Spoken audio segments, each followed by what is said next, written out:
ఆ రోజుల్లో కూడా దేవుడు ప్రణాళిక చూడండి. సువార్త, మొదటి సువార్త సామాన్యుల చేత చెప్పించాడు. దేవునికి స్తోత్రం కలుగును గాక. అలా నీ దగ్గరికి ఎవరైనా మంచి చెప్పడానికి సామాన్యుడు వస్తే, అరే నువ్వు నాకు చెప్పడం ఏంటి అనమాకండి. ఏంటి నువ్వు నాకు చెప్పడం ఏంటి, నా వంశం ఏంటి, నేనేంటి, నా కీర్తి ఏంటి, గడిది గుడ్డేం కాదు, ఏది ఉండదు. నీ కష్టం వచ్చినప్పుడు ఏది ఉండదు. మంచి ఎవరు చెప్పినా తీసుకునేదే గొప్ప సంఘటన. హల్లెలూయా. మంచికి మంచి చేయమని చెప్పాడు. హల్లెలూయా. మంచి చేయండి. ఈ లోకాన్ని నిన్ను వల్ల నీ పొరుగు వారిని ప్రేమించండి. నీ జీవితం ఎట్లా ఉంటుందో ఎదుటివాడి జీవితం కూడా అట్లా ఉంటుందని ఆశపడండి అని చెప్పి చెబుతున్నాడు. ఆయన మీ దగ్గరకు వస్తే సమస్యని ఎదుర్కొనే శక్తిని ఇవ్వబోతున్నాడు. హల్లెలూయా. సమస్యని ఎదుర్కొనే శక్తి దేవుని వల్ల మాత్రమే జరుగుతుంది. ఇంకెవరి వల్ల ఎప్పటికీ జరగదు. ఎప్పటికీ జరగదు. గుర్తుపెట్టుకోండి. ఎప్పటికీ ఎంతమంది జనాంగం నీకున్నా, ఎంత డబ్బు నీలో ఉన్నా, ఎంత గొప్ప క్రియలు నీలో ఉన్నా, సమస్య ఎదిరించే శక్తి ఆ దేవుడి వలన మాత్రమే జరుగును. రేమండ్ అని, రేమండ్స్ అధినేత ఒక ఆయన ఉన్నాడండి. ఆ వీడియో నేను చూసినప్పుడు చాలా బాధ అనిపించింది నాకు. అతనికి 54 అంతస్తుల బిల్డింగ్ ఉందంట. 2000 కోట్లు వాళ్ళ అబ్బాయి, ఒకే అబ్బాయి పెళ్ళైన తర్వాత రాసిచ్చాడట. ఇప్పుడు ఆయన అనాథాశ్రమంలో పాడేసాడట. ఏమన్నాడో తెలుసా ఆయన? 54 అంతస్తుల బిల్డింగ్ లో నేను బ్రతకడానికి నా కొడుకు నాకు ప్లేస్ లేక బయటపడాడు. ఎంత దారుణమైన పరిస్థితుల్లో ఉన్నాం చూడండి మనం. ఎంత దారుణమైన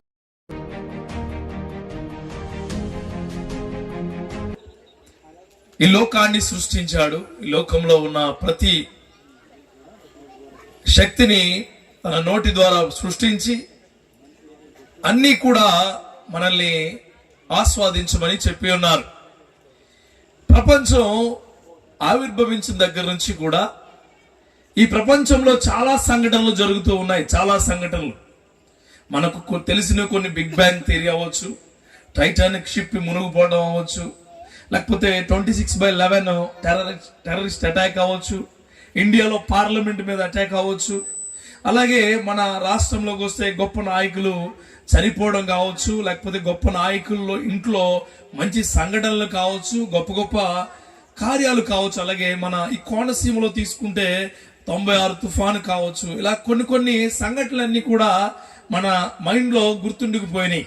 ఈ సంఘటనలు ఇవి కాలాతీతంగా కొంతమంది మర్చిపోతూ ఉంటారు. ఇవన్నీ కూడా టైంను బట్టి మర్చిపోతూ ఉంటారు.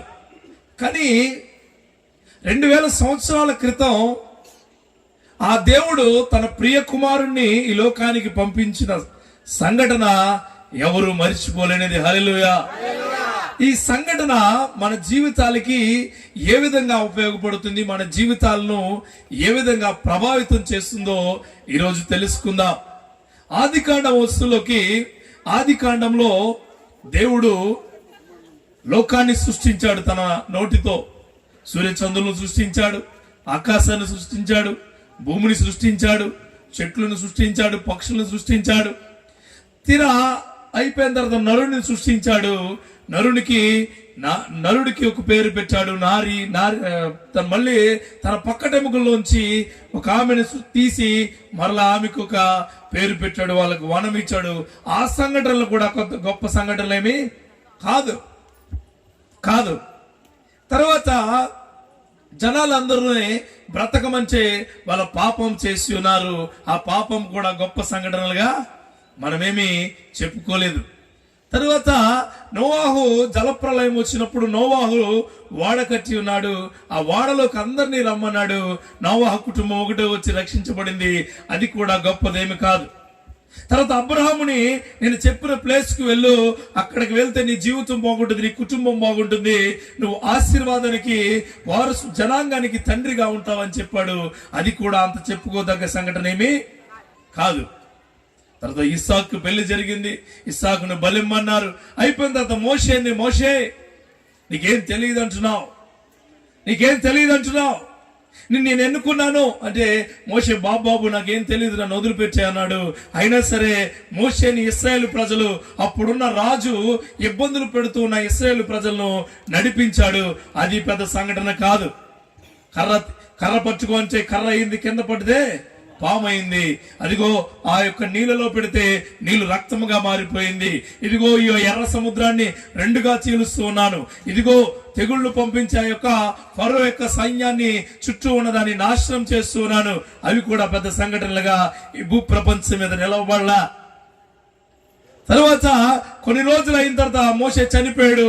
ఏమనుకుంటున్నప్పుడు యెహోషువ వచ్చాడు. యెహోషువ కూడా నడిపించబడ్డాడు. తర్వాత కొన్నేళ్లు జరిగిన తర్వాత దావీదు అక్కడ గొలియాతు ప్రపంచం అక్కడ ఉన్న చుట్టూ రాజ్యాలను నాశనం చేస్తూ ఉన్నప్పుడు ఎవరు అతన్ని ఏమి చేయలేనప్పుడు దావీదును లేవనెత్తి వడిసెలో రాయి పెట్టి కొట్టాడు. అది కూడా పెద్ద సంఘటనగా మనం చరిత్రని చూస్తాం కానీ సంఘటనగా ఉండలేదు. సంఘటన అంటే మరిచిపోలేనిది.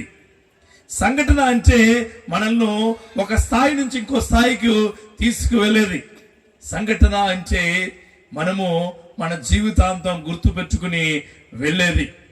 అలా వస్తూ వస్తూ వస్తూ ఉండగా 700 సంవత్సరాల క్రితం మత్తయి సువార్త మొదలవక ముందు 700 సంవత్సరాల క్రితం దేవుడు బయలుపరిచి ఉన్నాడు. బాబు, ఈ లోకానికి ఒక శిశువు వస్తాడు. ఆ శిశువు పైన ఒక రాజ్యభారం ఉంటుంది. ఆ శిశువు ఆలోచన పరుడై ఉంటాడు, ఆశ్చర్యకార్యాలు చేస్తాడు. ఆ శిశువు బహుబలవంతంగా ఉంటాడు. ఆ శిశువు వస్తే సమాధానము శాంతిలో ఉంటాయి అని చెప్పి ఉన్న తర్వాత ఎదురు చూస్తూ ఉన్నారు. ఎదురు చూస్తూ ఉన్న తర్వాత ఆ శిశువు ఎక్కడ పుడతాడు అని ఒక 200 సంవత్సరాలు జరిగిన తర్వాత ఇంకొక ప్రవక్త చెప్పాడు, బెత్లెహేం అనే ఊరిలో పుడతాడు. బెత్లెహేం అనేది చిన్న గ్రామం. ఆ గ్రామంలోకి ఎవరు రావడం ఏముండదు. ఆ గ్రామానికి ఎవరు ఎప్పుడు శుభవార్త తీసుకురాలేదు. ఆ గ్రామంలో ఎప్పుడు గొప్ప కార్యాలు జరిగి ఉండలేదు. ఆ గ్రామం నుంచి అందరూ అన్ని పట్టుకెళ్లేవారు గాని ఆ గ్రామానికి తెచ్చేవారు ఎవరు లేరు. అప్పుడు ఈ ప్రవక్త రాసిన కొన్నాళ్ల తర్వాత యోసేపు మరియకు స్వప్నమందు వాళ్ళు దేవదూత వచ్చి చెప్తుంది, అమ్మా నీ యొక్క గర్భాన కుమారుడు పుడతాడు. కుమారుడు పుట్టినప్పుడు ఆ కుమారుడు ఈ లోక రాజ్య భారాన్ని మొత్తం మోస్తాడు. నాయకులు వస్తారు, వెళ్ళిపోతారు. రాజులు వస్తారు, వెళ్ళిపోతారు. నీకు హెల్ప్ చేసే వాళ్ళు వస్తారు, వెళ్ళిపోతారు. కానీ నీ జీవితానికి ఒక అర్థము పరమార్థం చెప్పిన వ్యక్తి ఈ భూ ప్రపంచం మీద ఒకరే ఒకరు, నజరేయుడైన యేసుక్రీస్తు. ఆయన మాత్రమే మన జీవితానికి ఒక అర్థము పరమార్థము ఇచ్చిన దేవుడు. మనిషి ప్రతి ఒక్కడు జన్మతో పాపం చేస్తాడు, కర్మ పాపాన్ని కూడా మూట పట్టుకుని వెళుతూ ఉంటాడు. కానీ ఆ యేసయ్య మన జన్మ పాపాన్ని కర్మ పాపాన్ని కూడా జయించి మన కొరకు మనం చేసిన పాపాలన్నీ ఆయన క్రయధనంగా తన ప్రాణాన్ని ఇవ్వడానికి ఈ లోకానికి రక్షకుడుగా వచ్చాడు. ఆ సంఘటన మరిచిపోని సంఘటన అయింది. ఈ కొన్ని వేల కోట్ల చర్చిల్లో ఈ డిసెంబర్ మాసం అంతా ఖాళీ ఉండదండి. మేబీ ఈ భారతదేశంలో ఒక నాయకుడికి ఉండే దేశంలో బర్త్డే చెప్పుకుంటారు. అలాగే ప్రపంచంలో కొంతమంది బర్త్డే చెప్పుకుంటారు. కానీ ఈ భూ ప్రపంచం మీద మొత్తం అందరూ చేసుకునే ఒకే ఒక పుట్టినరోజు నా యేసయ్య ఈ భూ ప్రపంచానికి వచ్చిన ఆ యొక్క గడియలు. దేవునికి స్తోత్రం కలుగును గాక. మీ అందరికి ఈ రోజున నేను యేసుక్రీస్తు వారి యొక్క ఆ యొక్క గొప్ప సంఘటనలో మనకి ఏ విధంగా ఆ సంఘటనలు ఉపయోగపడతాయో కొన్ని మాటలు కొన్ని నిమిషాలు పంచుకోవాలని ఆశపడుచు ఉన్నాను. ఆ సంఘటనలు ఏంటంటే, ఆ కాలంలో హేరోదు అనే ఒక రాజు ఉండేవాడు. తను చెప్పిందే వేదం, చేసిందే చట్టం. అతని యొక్క చుట్టూ ఉన్న రాజ్యంలో ఉన్న ప్రతి మనిషిని అతను మొత్తం కమాండ్ చేసి రూల్ చేస్తూ ఉండేవాడు. ఆ రూలింగ్ కూడా ఎలా ఉండేదంటే, తనకు ఎదురు మాట్లాడిన వాడిని అతను మొత్తం నామరూపాలు లేకుండా చంపేసేవాడు. అసలు దెర్ ఇస్ నో ఎవిడెన్స్ లేకుండా చంపేశాడు. అతనికి ఇంకా ఎదురు మాట్లాడుతున్నారని ప్రజాసంఖ్య రాయించి నాకు ఎదురుగా ఉన్న మనుషుల్ని చంపేద్దాం అనుకుంటూ ఉన్న సమయంలో సమయంలో ఆ యేసయ్య ఈ లోకానికి లోకరక్షకుడిగా వచ్చి ఉన్నాడు. హల్లెలూయా. ఇప్పుడు ఇది మాకు ఎందుకు చెప్తున్నారు అనొచ్చు. మీరు కూడా హేరోదు రాజు వంటి వాళ్ళే. మీ కుటుంబాల్లో పాపపు లోకంలో, ఈ పాపపు ఆలోచనలో, ఈ పాపపు క్రియల్లో నువ్వు చెప్పిందే వేదం. నీ కుటుంబాన్ని నువ్వు లీడ్ చేసుకుంటూ నీ కుటుంబంలో మంచి కంట చెడును ఫీడ్ చేస్తూ ఉన్నావు. మంచి కంట చెడు, నీ బిడ్డలకు చెడును ఫీడ్ చేస్తావు. ఎట్టగండి అనొచ్చు. చెప్తాను, మనమే బాగుండాలి, పక్కోడు నాశనం అయిపోవాలి. ఎవరు బాగుండాలి? మనమే బాగుండాలి. ఈరోజు చాలా మంది కొత్త బట్టలు కట్టుకొచ్చి ఉంటారు. మీరు అందరూ ఫీల్ అవుతారు. ఎట్టగో తెలుసా? చాలా బాగుంది, మామూలుగా చాలా బాగుంది. ఎక్కడ కొన్నా తక్కువ రేటా? పాపమాడు ఎక్కడో ఏ షాపింగ్ మాల్లో కొనుక్కు తెచ్చుకుంటాడు. కానీ నువ్వేమంటావు తెలుసా? తక్కువ. అది హేరోదు ప్రపంచమే. హేరోదు ప్రపంచం అదే. ఇక్కడ చికెన్ ఎవరైనా వడ్డిస్తున్నప్పుడు ఓ 2 ముక్కలు ఎక్కువైతే నీకు లోపల ఒక టెన్షన్ వచ్చేస్తుంది. నాకు వేయలేదే, నాకు ఎందుకు వేయలేదు? సాంబార్ వేసినప్పుడు చిన్న మొక్కలు ఉంటాయి, దాంట్లో ఎందుకు పని చేయ మామూలు కూడా వాడరు. కానీ సాంబార్లోకి వెళ్ళాక ఆ యొక్క ఏంటది, అది ఆ ఆనపకాయ ముక్క విలువే మారిపోతుంది. ఆ మొక్కగా నీకు చిన్నదేస్తే నువ్వు హేరోదు అయిపోతావు. ఈ సంఘటనలు ఎక్కడ కూడా చూసే ఉంటారు మీరు. ఇట్లాంటి పాపపు జీవితంతో మనం పెట్టలేకపోతున్న మన సంఘటనలో రూపుమాపడానికి ఆయన ఈ లోకానికి వచ్చి ఉన్నాడు. వ్యభిచారమైన క్రియలు మనలో, మన జీవితంలో ఒక వ్యక్తికి మనల్ని కట్టుకుని ఆ వ్యక్తికి ఉండమని దేవుడు చెబితే మన ఆలోచనలు డైవర్షన్ గా వెళ్ళిపోతున్నాయి. అది హేరోదు ప్రపంచంలో ఉన్న సంఘటనలు రూపుమాపడానికి ఈ లోకానికి వచ్చాడు ఆయన. ఈ లోకానికి వచ్చి ఉన్నాడు ఆయన. నా సహోదరి సహోదరుడా, హేరోదు లాంటి యొక్క రాజ్యాలను కదిలించడానికి ఆయన వచ్చాడు. Praise the lord. హేరోదు లాంటి కుటుంబాలు కలిగిన ఈ గ్రామంలో, హేరోదు లాంటి వాస్తవాలు జరుగుతున్న ఈ గ్రామానికి ఆయన శుభవార్త ఈ రోజు చెప్పబోతూ ఉన్నాడు. సరిచేసుకొని జీవితాన్ని. ఆ క్రీస్తు నీ జీవితంలో, నీ కుటుంబంలో ఈ రోజు గొప్ప సంఘటనతో ఉదయించును గాక. మంచి చెప్పడం అండి. క్రైస్తవం అంటే మతం మార్చడం కాదు. క్రైస్తవం అంటే ఇంటికి రంగేసుకోవడం కాదు. క్రైస్తవం అంటే నీ ఇంట్లో ఉన్న బూజులు దులుపుకోవడం కాదు. క్రైస్తవం అంటే బొమ్మల బల్లపైన ఉన్న మొత్తం అన్ని తీసుకొచ్చి 4 సర్ఫ్ వేసి కొద్దిగా చింతపండు వేసి తుడుచుకోవడం కాదు. క్రైస్తవం అంటే పొలోమని దూరిపోయి షాపింగ్ మాల్ నుంచి నీకు ఇష్టమైన తెచ్చుకోవడం కాదు. క్రైస్తవం అంటే చికెన్ వేసుకుని ఆరగించడం కాదు. క్రైస్తవం అంటే మార్గము. దేవునికి స్తోత్రం కలుగును గాక. క్రీస్తు అంటే మన జీవితాలకు వెలిగిచ్చే ఆయన. ఆయన ఎక్కడ బైబిల్లో చేయమని చెప్పాడు. హల్లెలూయా. మంచి చేయండి. ఈ లోకాన్ని నిన్ను వల్ల నీ పొరుగు వారిని ప్రేమించండి.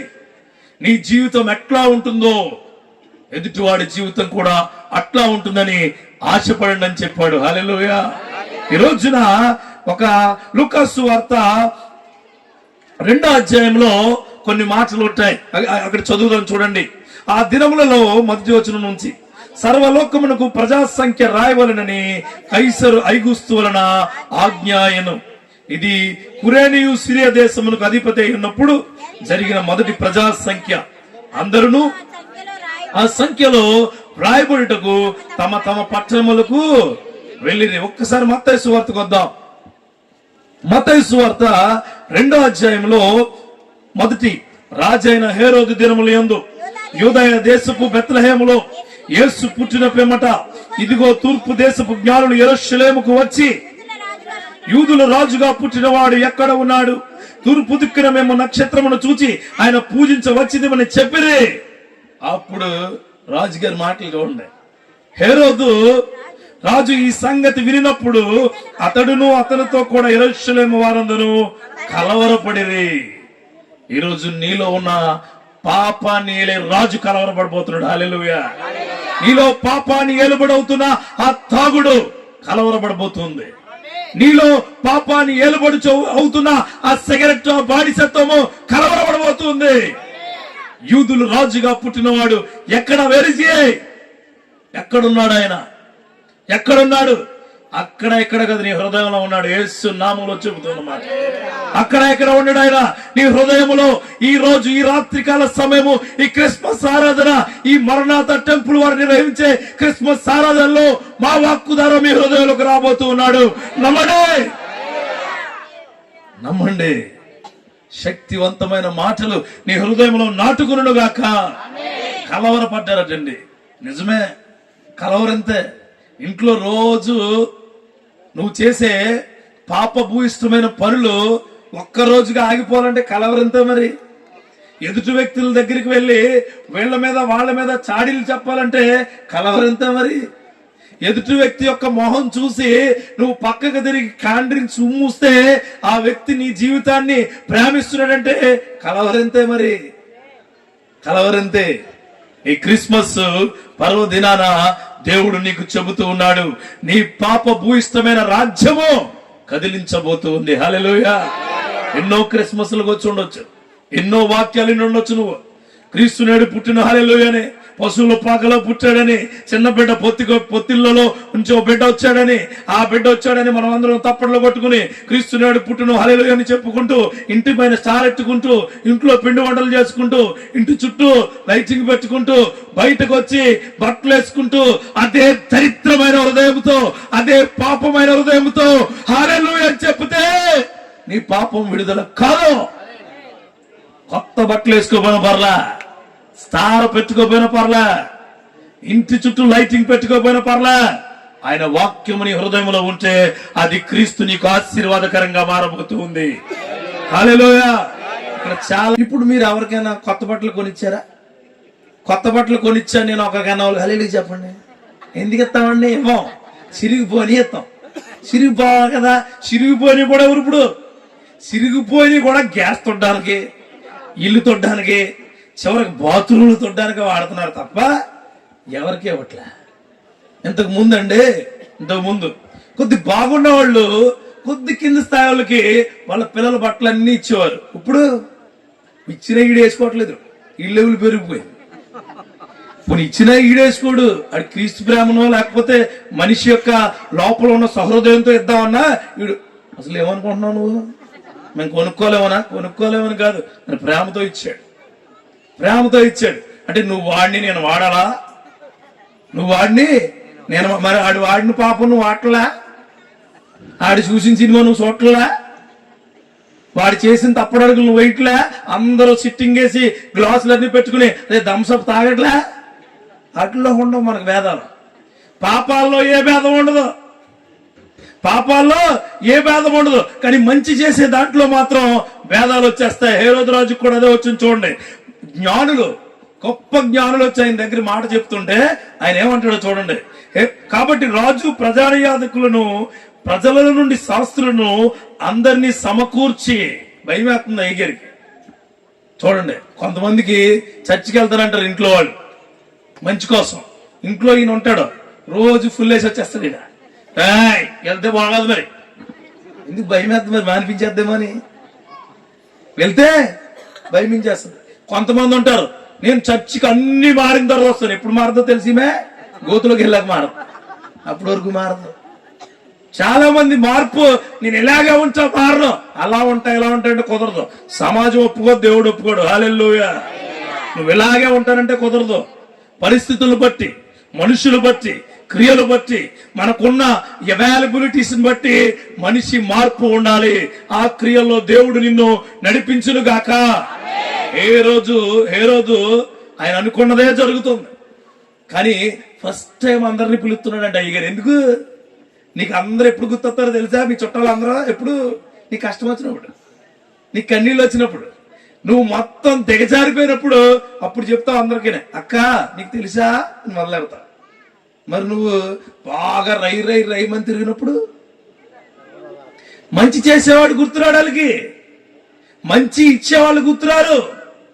ఈ లోక రక్షకుడు, శాస్త్రులు, అక్కడ ఉన్న జ్యోతిష్కులు, ఆ శకునగాండ్రు వాళ్ళు చెప్తూ ఉన్నారు రాజుకి, ఏదో రోజు లోక రక్షకుడు వస్తాడు అని. వచ్చేసాడు. అప్పుడంట అందరిని పిలిచి మీటింగ్ పెడుతున్నారు. అందరిని పిలిచి నీకు దండం పెడుతున్నా, ఎక్కడున్నారో చెప్పండి. అంటే మనిషి యొక్క స్వభావం ఎట్లా ఉంటదంటే, నీ దగ్గర 4 రూపాయలు జేబులో ఉంటే, 4 మనుషులు నీతో ఉంటే, 4 వ్యక్తులు నీతో ఉంటే, నీకు ఈ కళ్ళు ఎక్కడికి వెళ్ళిపోతాయి? నాకు తెలియదు ఎక్కడికి వెళ్తాయి, నీకు తెలుసు. ఈ కళ్ళు ఎక్కడికి వెళ్తాయి తెలిసి చాలా మంది ఇక్కడికి వెళ్ళిపోతాయి. అంటే ఆ ఉద్దేశాలే మానుకోమన్నాను నేను. దేవునికి స్తోత్రం కలుగును. ఏ ఉద్దేశాలు మానుకోవాలి? ఏ రోజు కళ్ళు ఎక్కడ ఉండి ఇలా దిగిని వాళ్ళందరినీ పిలుస్తున్నాడట. బాబా అతను ఎక్కడ ఉన్నాడో చెప్పండి. ఎందుకు? ఈయన రాజ్యం కదిలిపోతుంది, ఈయన పాపం విడుదలవుతుంది, వాళ్ళకి ఈ క్రియలు పాడైపోతున్నాయి. కొంతమంది ఉంటారు మంచి చెప్దామని వెళ్దాం అనుకుంటారు, వాళ్ళు ఏమనుకుంటారు తెలుసా? అయ్యి బాబు వీడు మారడు, వీడితో నోట్లో నోరెడితే అయిపోయాం మనం. అయినా సరే చెప్పాలి మంచి. దేవునికి స్తోత్రం కలుగును. అయినా చెప్పాలి మంచి. నువ్వు పాడైతావు, నీ కుటుంబం పాడైతే, ఈ తాగుడు వల్ల నీ కుటుంబం మొత్తం సర్వనాశనం అయితే, నీ భార్యను వదిలేస్తున్నావు, నీ బిడ్డలను వదిలేస్తున్నావు, వాళ్ళ తిండికి లేక, తినడానికి దిక్కు లేక ఏడుస్తూ ఉన్నారు. అయినా సరే వినకపోతే వారి కోసం ప్రార్థించాలి. క్రైస్తవము ప్రార్థించడానికి ఉంది, క్రైస్తవము ఒక మనిషికి సాయం చేయడానికి ఉంది, క్రైస్తవము ఒక మనిషి యొక్క మంచిని కోరుకోవడానికి ఉంది, క్రైస్తవము మనలో పాలించే నాయకులను గొప్పగా ఉంచడానికి ఉంది. హల్లెలూయా. ఆ క్రియలు నీ జీవితంలో జరుగునుగాక. పాడైపోయాడు చూసి ఖాళీగా ఉండమా అక్కడ చెప్పండి.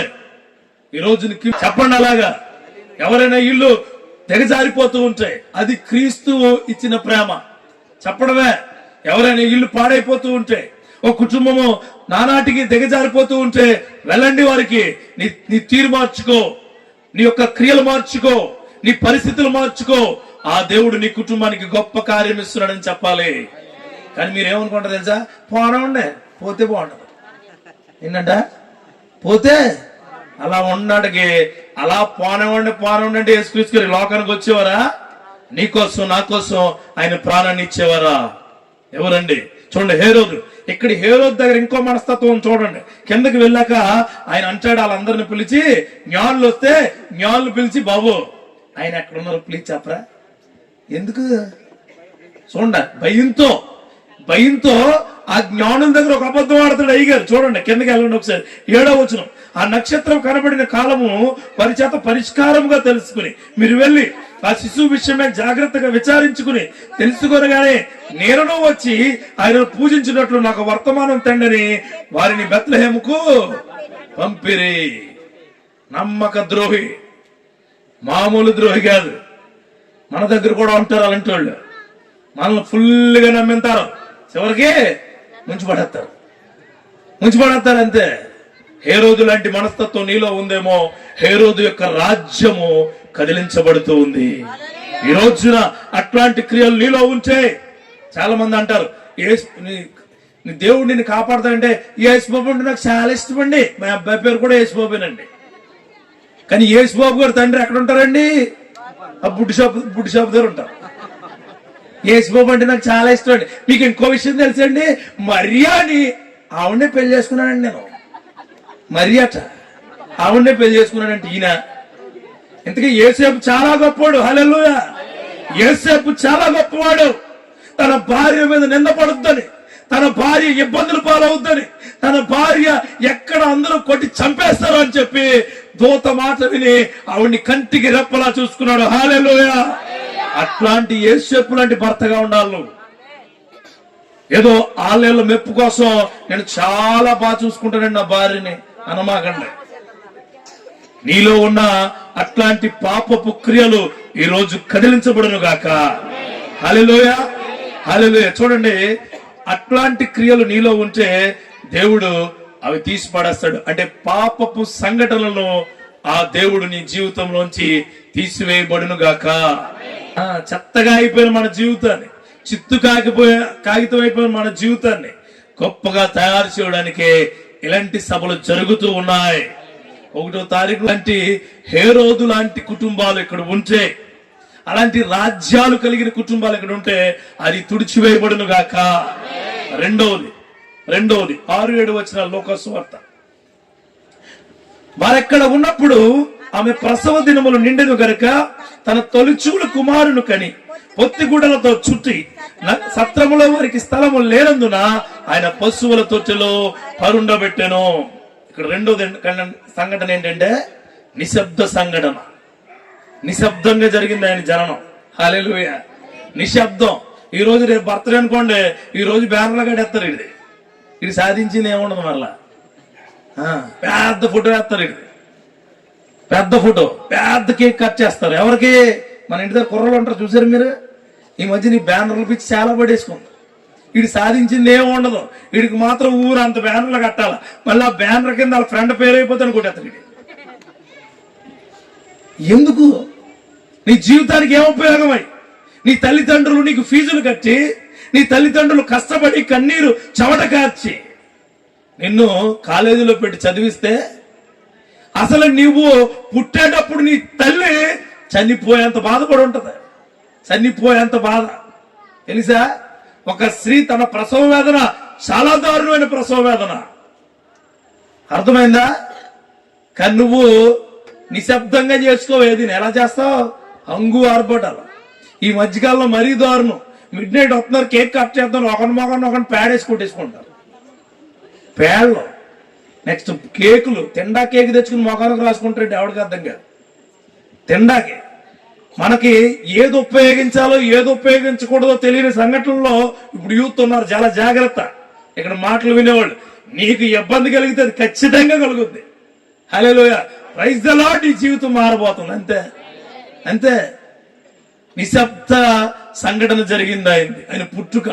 ఎక్కడట మళ్ళా చౌముకేయలేదు, డప్పు వేయలేదు, ఎవరికి చెప్పలేదు. ఎలా జరిగిందో తెలుసా? సత్రంలో ప్లేస్ లేదట. ఆయన ఎక్కడ పుట్టాడో కూడా ఎవరికి తెలియదు. తెలుసా? ఇప్పుడు వరకు చరిత్రలో యేసుక్రీస్తు వారు ఇక్కడ పుట్టారని లేదు. అంటే ఆయన పుట్టడానికి స్థలం లేదు, పడుకోబెట్టడానికి మాత్రం స్థలం దొరికింది. హల్లెలూయా. గుర్తుపెట్టుకో, యేసుక్రీస్తు నీలో ఎప్పుడు పుడతారో తెలియదు. నా ఒక్క మాట ద్వారా నీలో పుట్టుతాడో అది చాలా శక్తివంతంగా ఉంటుంది. ఒక్క మాట చాలు. ఈ ఒక్క మీటింగ్ నీ జీవితాన్ని మార్చబోతోంది.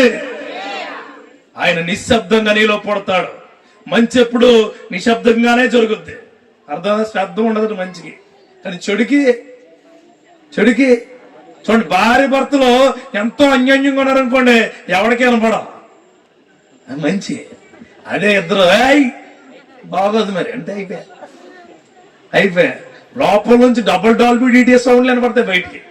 ఇంటి పక్క వాళ్ళు అడిగామనుకో, మాలాంటి వాళ్ళు తెలియని వాళ్ళు వచ్చి ఏమైందని, రోజు మామూలేనండి, వేళకి తక్కువ. శబ్ద విప్లవాలు జరుగుతుంటాయి చాలా దారుణంగా. పోనీ వాళ్ళిద్దరితో ఆగమయ్యి ఈ కుటుంబం వచ్చింది, ఆ కుటుంబం వచ్చింది, మధ్యలో పెద్దలు వచ్చేస్తారు. పెద్దలు ఇంకా గట్టి కొడతారు.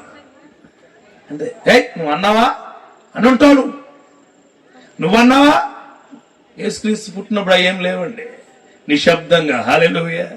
నీ జీవితాల్లో ఆయన చాలా సైలెంట్ గా పుట్టబోతూ ఉన్నాడు. చాలా సైలెంట్ గా. నీకు కూడా తెలియదు నీ దగ్గరికి యేసు వచ్చాడని. హల్లెలూయా. నీ దగ్గరికి యేసు వచ్చాడని నీకు కూడా తెలియకుండా నీ జీవితం మారబోతూ ఉంది. ఆయన పుట్టుక ఒక నిశ్శబ్ద సంఘటన. ఆయన పుట్టుక ఒక నిశ్శబ్ద సంఘటన. గుర్తుపెట్టుకోండి, చాలా సైలెంట్ గా మన జీవితంలోకి వస్తాడు. ఆయన కార్యాలన్నీ సైలెంట్ గానే ఉంటాయి. పేతురు నడుస్తూ ఉన్నప్పుడు పేతురుకు తుఫాను చెలరేగింది. పేతురు నడుస్తూ ఉన్నప్పుడు ఆయన చుట్టూ ఉన్న సముద్రాన్ని చూసి ఆయన భయపడిపోతున్నప్పుడు, పేతురు నన్ను చూసిరా. ఈయన నిద్రపోతున్నాడట. అక్కడ తలగాడు పెట్టుకుని అక్కడ నిద్రపోతున్నప్పుడు చుట్టూ ఏమి లేగింది? తుఫాను. యేసుక్రీస్తు నీ జీవితంలో లేకపోతే ఖచ్చితంగా తుఫాను చెలరేగింది. ఆయన లేచి, అరే బాబు పడుకున్నా అంటే మేము చచ్చిపోతున్నాం అంటే యేసుక్రీస్తు వాళ్ళని ఏం వాళ్ళదు. ఆగండి అన్నాడు. అంతే. దేవునికి స్తోత్రం కలిగిన. ఆగండి అన్నాడు. అది మొత్తం నిమ్మలమైన ఉంటది. హల్లెలూయా. That word changes your life today night. Hallelujah. ఆ మాట నీ జీవితంలో గొప్ప కార్యాలు చేయబోతుంది రాత్రికాల సమయంలో. నమ్మో.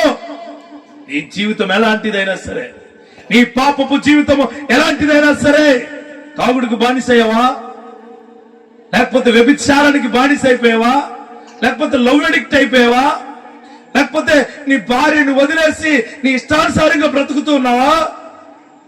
నీ కుటుంబాన్ని వదిలేసి, తల్లిదండ్రులు వదిలేసి, తల్లిదండ్రులు దేన స్థితిలో ఉన్నప్పుడు నువ్వు వెళ్ళిపోయి నువ్వు ఎంజాయ్మెంట్ చేస్తున్నావా?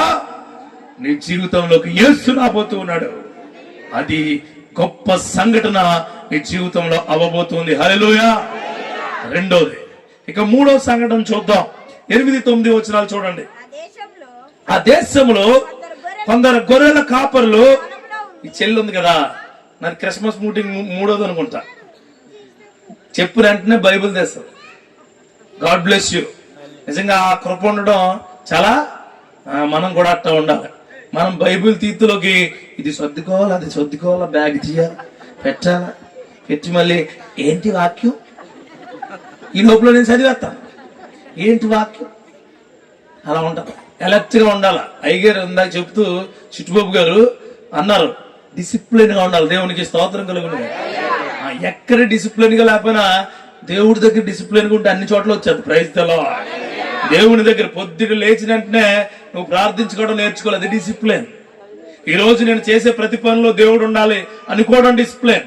ఈ రోజు నేను మంచి చేయాలనుకోవడం డిసిప్లిన్. ఒకవేళ ఎవరికైనా చెడు చేస్తే ఆడి దగ్గరికి వెళ్ళి ఆడి కాళ్ళ వేళపడి క్షమించమని అడగడం డిసిప్లిన్. దేవునికి స్తోత్రం కలుగును కాక అడగాలి. అది బైబిల్ ప్రతిరోజు చదివేవాళ్ళు టక్ టక్మని బైబిల్ తెస్తారు. బైబిల్ ఎప్పుడు చదవని వాళ్ళు సైలెంట్ గా వింటారు. Praise the lord. హల్లెలూయా. నేనేం అనలేదు. సైలెంట్ గా వినును గాక, సైలెంట్ గా వినును గాక. వినంట పోలే, వినండి. తర్వాత చూడండి. అయితే చదువమ్మా.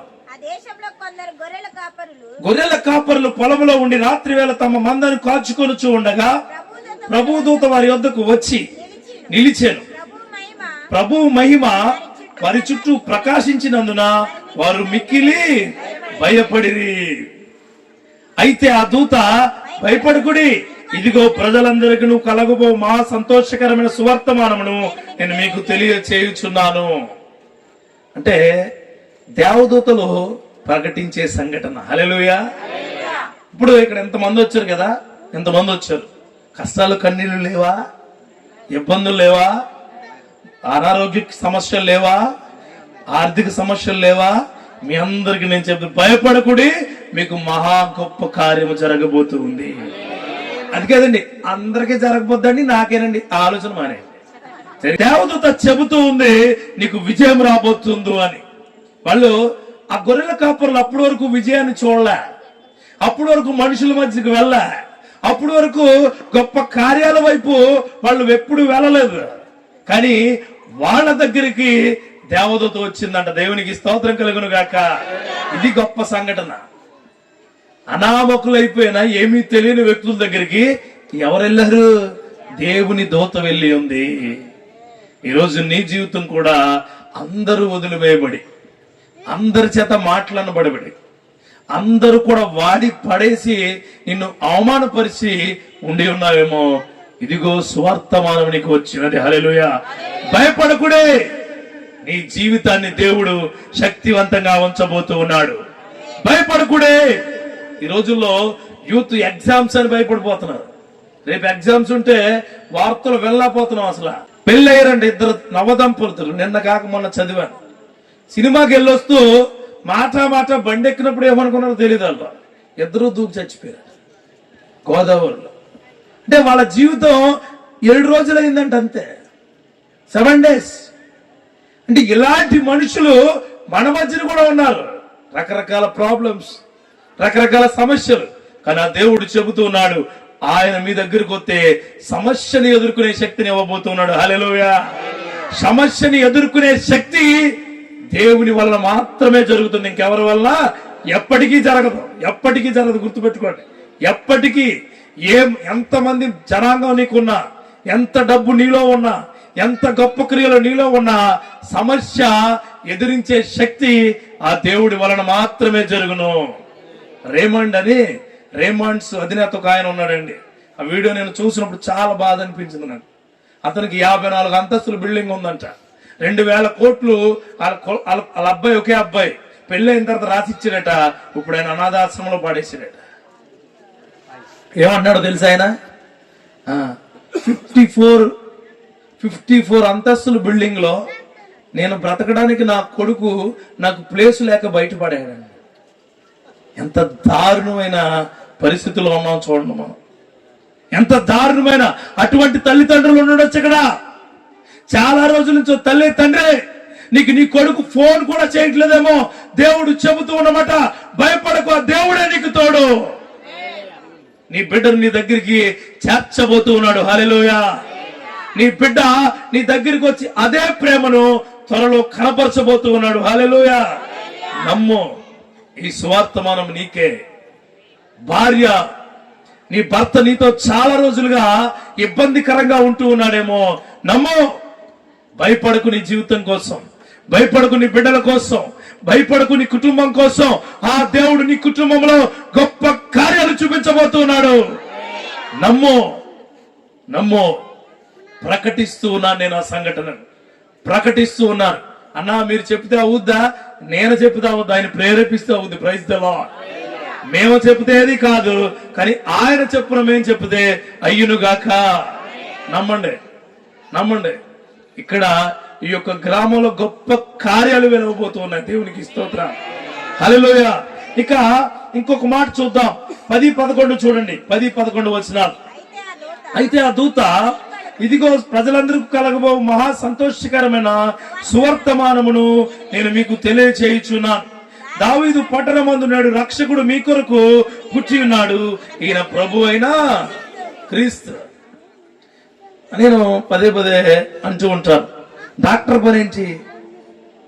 వైద్యం చేస్తారు కదా. వడ్రంగి పని ఏంటి? వడ్రంగి పని ఏంటి? తాపి మేస్త్రి పని ఏంటి? చెప్పండి. అంటే చలేస్తుంది అన్న వాళ్ళు హల్లెలూయా చెప్పండి. మేము ఇంకా వాక్యం వింటున్న వాళ్ళు హల్లెలూయా చెప్పండి. నేను ఎక్కువసేపు చెప్పను. హల్లెలూయా. ఆనందంగా ఉండాలండి, ఆనందంగా. గత ఇప్పుడు ఎంత, ఈ రోజు డేట్ 26 కదా, 26 రోజులుగా నేను 29 మీటింగ్లు అటెండ్ అయ్యాను. ఇంటికి వెళ్తూ 1 గంట 2 అవుతుంది. మళ్ళీ పొద్దున్న లేచి నా ఉద్యోగానికి వెళ్ళాలి. సాయంత్రం మా సార్ని అడిగి మళ్ళీ రావాలి. ఇంటికి వెళ్ళి మా బిడ్డలతో కూడా కాసేపు ఉండకుండా మళ్ళా రావాలి. ఈ శ్రమ అంతా ఉన్నా నేను ఎక్కడైనా అలసటగా కనిపించరానా? ఎందుకు? ఆయన కృప ఉంది. దేవునికి స్తోత్రం. ఆయన గొప్ప ఘనకార్యము నా జీవితంలో ఇచ్చున్నాడు. ఆ ఘనకార్యం మీకు కూడా ఇచ్చును గాక. కొంతమంది సేవకులకి ఆశీర్వాదాలు వస్తాయి కదా, అందరికీ వస్తాయి. ఆశీర్వాదం అన్నదే ఆక్సిజన్ లాంటిది. దేవునికి స్తోత్రం కలుగును. నువ్వు ఎంత పీల్చుకుంటా అంత వస్తుంది. Praise the lord. అది కానీ నువ్వు ఆక్సిజన్ పీల్చుకోకుండా ఏం చేస్తున్నావు? కార్బన్ డైఆక్సైడ్ లాగేస్తున్నావు. వస్తుంది రాదు. ఆక్సిజన్ పీల్చుకోవాలి మనం. We want oxygen. We don't want oxygen. We don't want oxygen అంటే ఆక్సిజనే కావాలి మనకి. ఆక్సిజన్ అంటే మంచి, ఆక్సిజన్ అంటే మంచి. దేవునికి స్తోత్రం. అన్న మేము ఎలా చెప్తామన్నా, దేవుడు నాసికారంధ్రాల్లో ఏముదాడు? జీవవాయువుదాడు. అందుకే ఆక్సిజన్ అన్న. Praise the lord. హల్లెలూయా. ఇప్పుడు ఈ సంఘటనట చరిత్రను మార్చి పడేసిందట. చరిత్రను. నేను ఇంజనీర్ అండి. ఇంజనీర్ ఏం చేస్తాడు? ప్లాన్ అమలు చేస్తాడు. ప్లాన్ ఇచ్చి ప్లాన్ అమలు చేస్తాడు ఇంజనీర్. ఆర్కిటెక్ట్ ఏం చేస్తాడు? కట్టిన బిల్డింగ్ కి రూపురేఖలు సరిదిద్దుతాడు. అలాగే టీచర్ ఏం చేస్తాడు? ఇప్పుడైతే ఈయన ప్రభు అయిన క్రీస్తు, దాని ముందు దావీదు పట్టణమందు నేడు రక్షకుడు మీ కొరకు పుట్టి ఉన్నాడు. రక్షకుడు ఏం చేస్తాడు? రక్షిస్తూనే ఉంటాడు. దేవునికి స్తోత్రం కలుగును గాక. ఆ రక్షకుడు నీ జీవితాన్ని రక్షిస్తూ ఉంటాడు. ఆ రక్షకుడు నీ జీవితంలో రక్షణ ఇస్తూనే ఉంటాడు. నువ్వు ఏ పక్కకి వెళ్ళినా నీ చరిత్రను మొత్తము మారుస్తూనే ఉంటాడు. అటువంటి మార్పు కలిగిన చరిత్ర నీకు దేవుడు దయచేయబడును గాక. దయచేయ 15 నుంచి 28 వరకు చదవండి. వచ్చిన అందరూ 15 నుంచి 28 వద్దు కానీ 20 వరకు చదవండి. ఆ దూతలు తమ యొద్ద నుండి పరలోకమునకు వెళ్లిన తరువాత గొర్రెల కాపరులు జరిగిన ఈ కార్యమును ప్రభువుకు మనకు తెలియజేయించి ఉన్నాడు. మనం బెత్లెహేము వరకు వెళ్లి చూతుము రండని ఒకరితోనొకడు చెప్పుకుని త్వరగా వెళ్లి మరియను యోసేపును తొట్టిలో పండుకొని ఉన్న శిశువును చూచిరి. వారు చూచి ఈ శిశువును గూర్చి తమతో చెప్పబడిన మాటలు ప్రచురము చేసిరి. హల్లెలూయా. ఈ రోజు ఇక్కడ మీరు ఏ మాటలైతే ఉన్నారో, ఇక్కడ మీరు ఏ మాటలైతే మీకు చెప్పబడి ఉన్నాయో, సామాన్యులు సాక్షిగా చెప్పి ఉండండి. హల్లెలూయా. చరిత్రను మార్చిన సంఘటన, నీకు సాక్షిగా ఉండే సంఘటన. ఇక్కడ మనం చూడాల్సిన మాట ఒకటి ఉందండి. పరలోకానికి వెళ్ళిపోయినట్టు దేవదూతల పని అయిపోయింది. ఇక్కడ గొర్రెల కాపర్ల పని ఉంది. ఏంటి? వాళ్ళ బెత్లెహేముకి వెళ్ళి అక్కడ శిశువును చూడాలి, తల్లిని చూడాలి, అక్కడ ఉన్న వాళ్ళని చూడాలి. ఆ చూచిన విషయాలు ఎవరికో చెప్పాలి? బహు ధనవంతులైన వాళ్ళకి చెప్పాలి. దేవునికి స్తోత్రం. చూడండి, ఆ రోజుల్లో కూడా దేవుడు ప్రణాళిక చూడండి. సువార్త, మొదటి సువార్త సామాన్యుల చేత చెప్పించాడు. దేవునికి స్తోత్రం కలుగును గాక. అలా నీ దగ్గరికి ఎవరైనా మంచి చెప్పడానికి సామాన్యుడు వస్తే, అరే నువ్వు నాకు చెప్పడం ఏంటి అనమాకండి. ఏంటి నువ్వు నాకు చెప్పడం ఏంటి? నా వంశం ఏంటి, నేనేంటి, నా కీర్తి ఏంటి? గడిది గుడ్డేం కాదు, ఏది ఉండదు. నీకు కష్టం వచ్చినప్పుడు ఏది ఉండదు. మంచి ఎవరు చెప్పినా తీసుకునేదే గొప్ప సంఘటన. మంచి ఎవరు చెప్పినా తీసుకోవడమే. వాళ్ళు డిస్కస్ చేసుకున్నారంటే ఏంటి? మన గొర్రెలు ఏమైపోతాయని చూసుకోలే, మన పొలంలో ఉన్న మన మంద ఏమైపోతుందని చూసుకోలే. వాళ్ళు డిసైడ్ అయిపోయారు ఏంటి? మనం అక్కడికి వెళ్ళి ఆ రక్షకుడిని చూడాలి, ఆ రక్షకుడికి మన జీవితాన్ని ఇవ్వాలి. హల్లెలూయా. చూడండి, ఇక్కడ ఇంకొక మాట ఉంటుంది కిందకి వెళ్తే, గొర్రెల కాపరులు తమతో చెప్పబడిన సంగతులను గూర్చి విన్నవారందరూ మిక్కిలి ఆశ్చర్యపడిరి. ఈ రోజున ఈ రాత్రికాల సమయంలో ముగించే ముందు, చివరికి వచ్చే ముందు మీతో ఒక మాట అడగాలని ఆశపడుతున్నాను. ఈ వాక్యము నీ జీవితాన్ని వినిన సంగతులు అందరికీ గొప్పగా చెప్పి ఉన్నారు. అలాగే క్రీస్తు నీకు పంచిన ప్రేమ, క్రీస్తు నీకు ఇచ్చిన ప్రేమ, క్రీస్తు నిన్ను నడిపిస్తున్న ప్రేమ, క్రీస్తు అందరికీ చెప్పమన్న ప్రేమ నీ శత్రువులకు కూడా నువ్వు చెప్పుదువు గాక. హల్లెలూయా. అయితే మరియా ఆ మాటలన్నీ తమ హృదయంలో తలపోసుకునుచు భద్రము చేసుకునెను. అంతటా గొర్రెల కాపరులు తమతో చెప్పబడినట్టుగా తాము విన్నవాటిని కన్నవాటిని అన్నిటి గూర్చి దేవుణ్ణి మహిమ పరచుచు స్తోత్రము చేయించు తిరిగి వెళ్ళిరి. హల్లెలూయా. ఈ గొప్ప సంఘటన నీ జీవితంలో జరుగునుగాక.